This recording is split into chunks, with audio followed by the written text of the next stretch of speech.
After working for so many years, folks usually retire, but we're all living longer lives. You need to have more money to support the longer life that you're going to live. So what happens when you have more years in your life, you have more years in your career. We spoke to CEO of the Veloz Group, Adam Mendler, to learn how the older workforce can stay in the know at their jobs. First, become an expert in your industry. The most successful people are people who are dedicated to learning, dedicated to a continual quest for knowledge. Stay on top of industry publications, attend industry events, learn from influencers and experts within your space, and keep up with trends that impact the broader environment. Read publications like TechCrunch, follow futurists, and take the time to listen to the people around you.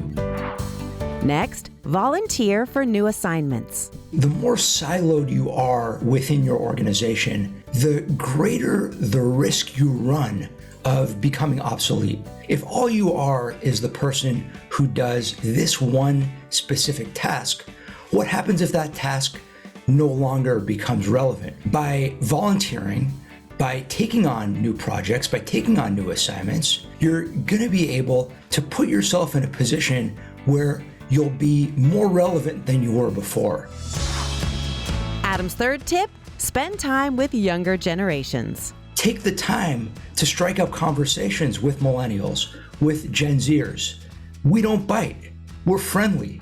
Start off by understanding what might be an area of commonality between someone in your life, whether it's a coworker, whether it's a relative, whether it's a neighbor who's of a different generation. Use that common interest to create connections because there's no better way to understand today's generation than by spending time with today's generation.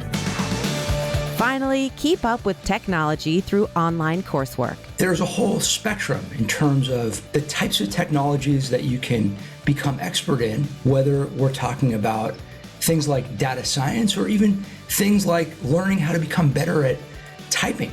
You can take courses from edX, LinkedIn Learning, Coursera that can help you develop the skill set that will allow you to become more proficient in technology. Adam says it's normal to be intimidated, but don't be afraid to just dive in. It doesn't matter where you are in your career, it doesn't matter where you are in your life, just go for it. Keeping baby boomers in the workplace is on the top of the list.